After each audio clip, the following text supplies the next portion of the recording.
May ituturo ako sa iyo kung saan talaga yung tunay na murang bilihan ng mga cellphone at mga appliance dito sa Divisoria na kahit ako mismo ay dito rin nabili. Nasa sobrang mura nga ng mga paninda nila dito ay makailang beses na silang napalabas sa mga mainstream media katulad ng Jessica Soho, Pera Paraan, pati Rated K. Dito ka lang kasi makakakita ng mga ganito kasulit na bundle. 43 inches na smart TV na may libreng rice cooker, pressure pot at portable iyawan. May mga tablet din sila dito na mga pambata o kahit pang gaming pa yan, pati mga branded ay marami din sila. Mga cellphone bundle na ganito kamura, 3,299 mo ay may dalawang cellphone ka na with free portable pan. May mga basic phone din sila dito na tag 1,699 lang ang isa. Mga pangarap mong branded phone katulad nitong Smart 20 pati itong Tecno Spark Slim ay available din. Halos kumpleto na sila dito kahit yung mga pangmalakasang gaming phone na hinahanap mo ay madami din sila. Kaya ano pang hinihintay nyo dyan, tara na dito sa may bodega ni Ninong. Inuulit ko po, bodega ni Ninong.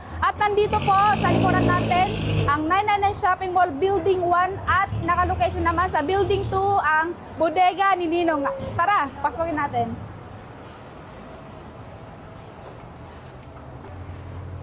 Ayan na, nandito na tayo sa bodega ni Ninong.